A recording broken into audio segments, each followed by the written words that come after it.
those poor unfortunate souls.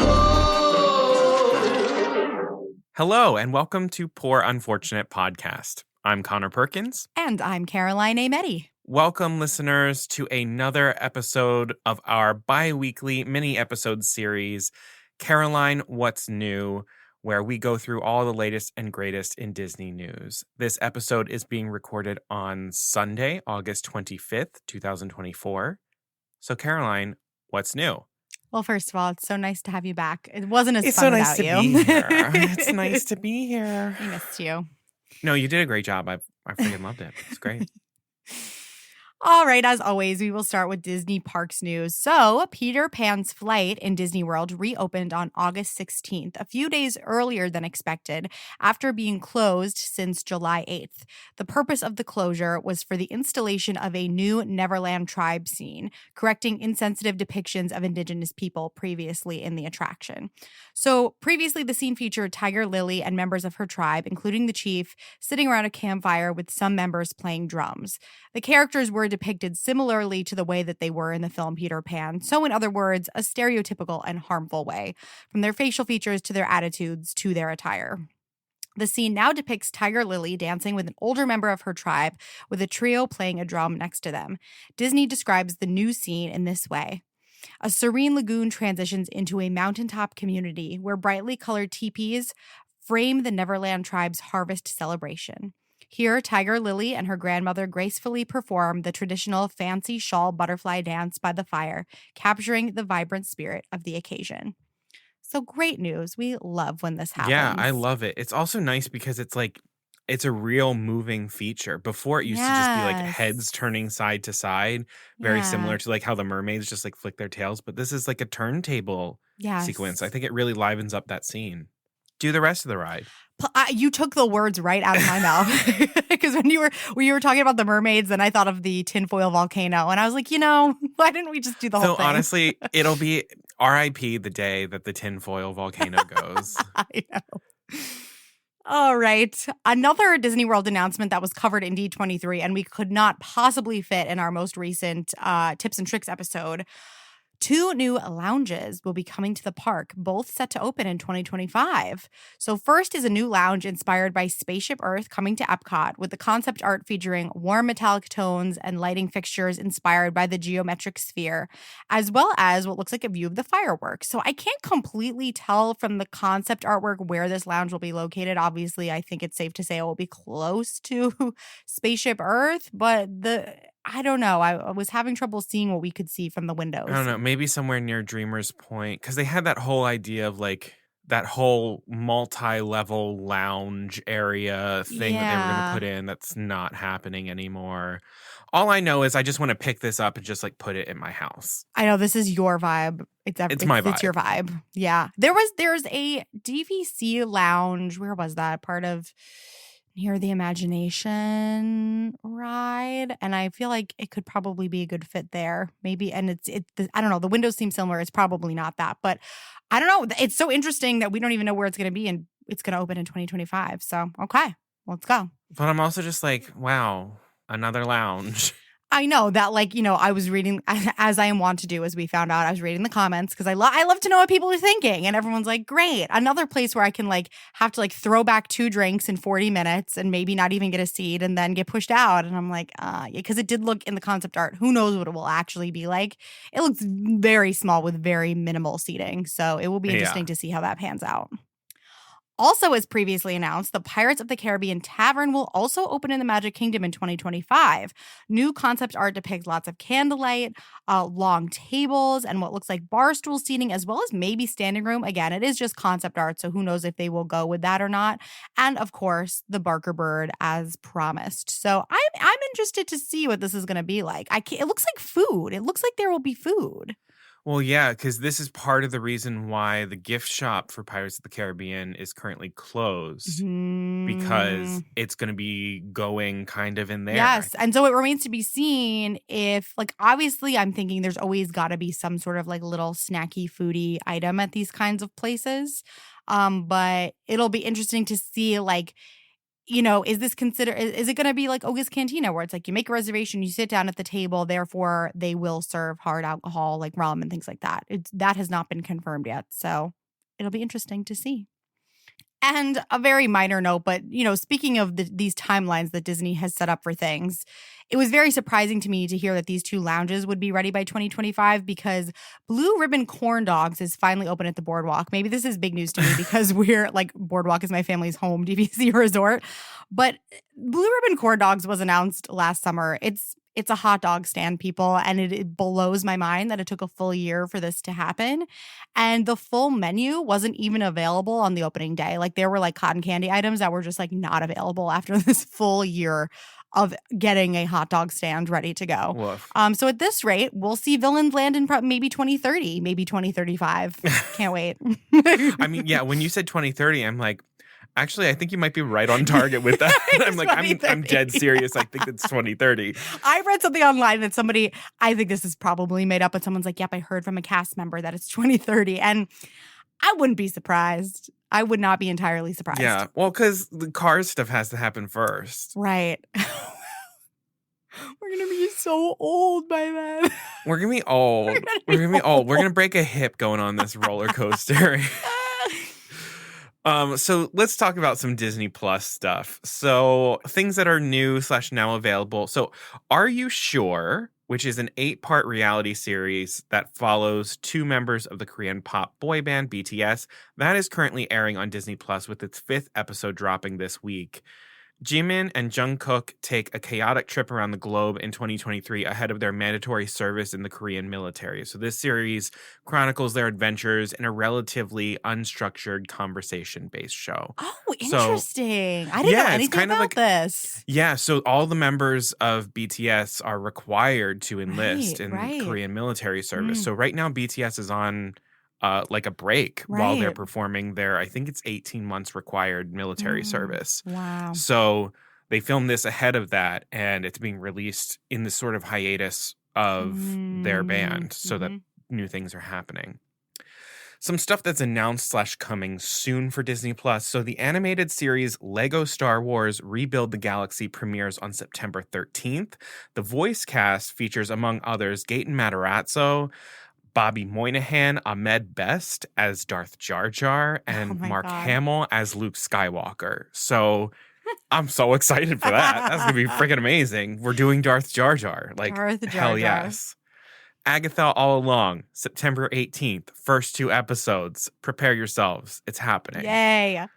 The Acolyte has been canceled, and that will not be returning for season 2. So this comes on the other end of a pretty relentless troll campaign on social media from a relatively small group of Star Wars quote-unquote fans. Despite strong viewership at the beginning of the season, some of the interest waned, especially when competing against other big summer series like House of the Dragon. These streamers, they're pretty ruthless in their metrics for shows that surpass a certain high-dollar budget. And if they fail to meet them quickly, they're often canceled. And I think this is part of a larger conversation around what streaming is actually doing to the television industry, how it has changed the way that we consume media, how that way that we've consumed media has not necessarily been sustainable and is reverting back to where it was before. If you're a fan of Adam Conover, he just did this really, really amazing 25-minute video essay on his YouTube about streaming and the sort of rise and fall of TV right now. And it's so, so good. But The Acolyte is very much a victim of this rise and fall that has happened with streaming. I even heard that Disney was like pulling merch from like the website and all of that. It's very sad. There are some people who are fearful that this show might be pulled from the streaming service altogether. Yeah. At D23, we got the first trailer for Star Wars Skeleton Crew, which is a series that premieres on December 3rd with the first 2 episodes. If you don't know about this one, this is a coming-of-age story that follows 4 kids who make a mysterious discovery on their seemingly safe home planet and set out on a journey through a strange and dangerous galaxy trying to find their way home. And that stars Jude Law. This teaser was shown at D23. He presented it and everything. So it sounds great, looks great. Kind of feels like Star Wars is Stranger Things kind of moment. Yes. Now, for the world of Disney films, things that are out right now, Deadpool and Wolverine, it is officially the highest grossing R-rated film of all time. And Inside Out 2, as of literally today, has become the first animated film to cross the $1 billion mark at the international box office. Wow. And then staying on that topic of Inside Out 2, it is also now available for digital purchase on platforms like Amazon Prime, Apple TV, Vudu, and more. So if you want to watch it again, you can now buy the film and watch it whenever you'd like. Now let's talk about some stuff that is announced / coming soon. We forgot to cover this for a while now, but at San Diego Comic-Con, it was revealed who would be playing Doctor Doom in the upcoming Fantastic Four film and in the greater MCU altogether. So to pretty much everyone's shock, a masked Doctor Doom stepped forward on the stage and revealed himself as none other than Robert Downey Jr. And yeah, this has been really, really shocking news. It's the first time an actor who has portrayed a major character within the MCU built around the Avengers has been cast as another character within the same universe. So, yeah. It's going to be good, I'm sure, because RDJ is fantastic. I know. I forgot to tell you. No one expected. I'm starting my first ever Marvel in the Marvel order watch through. Oh, I've never done. It's very fun. I have not seen all of the Marvel movies, so I already watched the first Captain America, so I'm on my way. Oh, it's very fun. You're in for a really, really good time. I've done all of them up through Endgame. I've done that sort of cycle sit through twice with it, and it's always a really, really good time. Oh, yay! I'm excited. Also at D23, we got a look at some of the new characters in Moana 2 in the new trailer. Moana, it appears, will have a younger sister, and there will be a new, pretty terrifying traditional villain in the film who is, quote, the storm of all storms. She seems to be a god or a demigod with a personal vendetta against Maui and Moana. Ahimai Fraser will be voicing the character, whose name is Matangi. The trailer didn't give us a look at the character, but a calendar release in their merch shows a month with artwork of Moana and a character who appears to be Matangi with a bat as her animal sidekick. She looks pretty cool if this is indeed our villain, because in the trailer, there's this mountain with purple lightning in the air, and you hear this voice of this character, and it appears that there are birds that are flying around, but I think they're not birds. I think they're bats. Ooh. So, which will be cool, which will be really, really cool. Ooh. And then last thing I want to call out, the documentary about the life and work of legendary film composer John Williams, entitled Music by John Williams, will now be getting a limited theatrical release before heading to Disney+. So it's going to premiere at the AFI, American Film Institute, AFI Fest, on October 23rd, and then it's going to have its limited theatrical run before premiering on Disney+ on November 1st. Oh, I'm excited for that. And finally, our miscellaneous news portion. As I'm sure most of you have heard, a Disney guest tragically suffered a fatal allergic reaction after dining at Raglan Road in Disney Springs in October of last year. Despite informing the restaurant of her allergies to dairy and nuts, it was found that she passed due to elevated levels of those allergens in her system. Her husband sued Disney and Raglan Road in a wrongful death lawsuit in February, and last month, Disney decided to bring its Disney Plus and My Disney Experience app service terms as ammunition into the court case, filing the Disney Plus contract in the ongoing wrongful death lawsuit court file. The contract says a Disney Plus subscriber can't, quote, have a dispute heard as a class action or private attorney general action. No arbitration or proceeding can be combined with another without the prior written consent of all parties to the arbitrations or proceedings, end quote. Okay, that's a lot of legal jargon. So basically what that means is a case would go straight to arbitration without a trial with a jury. Yeah. Conor has lawyers in his family. Would you like to add in Yeah. any color to that? No, that's right. It doesn't mean that there isn't any sort of legal process that happens. Mhm. It just means that it must be settled outside of a courtroom. And these forced arbitration clauses are increasingly common in terms of service, in employment contracts, in consumer contracts. That And all of like those little things that it's we check off and we say, yeah, I agree to the yeah. terms of So service. this Yeah. isn't completely outlandish to hear that like this exists, because you've probably consented to a lot more of these than you even know that you have. And that doesn't mean that it's a good thing. In fact, it's increasingly a bad thing, because usually forced arbitration favors the company, not the consumer or the employee. So, hopefully this sort of brings to light more people taking a closer look at Yeah. how forced arbitration is used in these contracts, and start, passing legislation, advocating for legislation to weed them out, because it's a way for them to sort of bypass some of the actual like rule of law protections that can happen in a courtroom for consumers and employees. Yes, thank you for that color. Besides that Disney Plus agreement, Disney also said that the victim's husband bought theme park tickets in an app, aka My Disney Experience, where Disney's terms and conditions say that legal disputes must go to arbitration. After tons and tons of backlash and kind of outrage by the public, on August 19th, Disney backed down from forcing arbitration, with Josh D'Amaro saying, quote, "At Disney, we strive to put humanity above all other considerations. With such unique circumstances as the ones in this case, we believe this situation warrants a sensitive approach to expedite a resolution for the family who have experienced such a painful loss." And just again, to add some more color to this, so everybody understands why the husband was suing both Disney and Raglan Road. Raglan Road is part of Disney Springs property, but is not owned and operated by Disney. Like many of the, nearly everything in Disney Springs, Summer House on the Lake, Guy Fieri Chicken Guy. I mean, the list goes on and on. Gideon's Bakehouse. Gideon's Bakehouse, yes. So for those of you who might have allergies, I myself being someone, my brother has pretty severe allergies. When we've my gone mom to the as parks, well. yes, Connor's mom, we've had very positive experiences once we've alerted the cast members to those allergies. We've been walked up and down buffet lines. We've had things specially prepared for us. So that explains a little bit of why it seems like that kind of treatment wasn't available to this guest, and which is so tragic. And it does not excuse the choices that Disney has made in this case so far.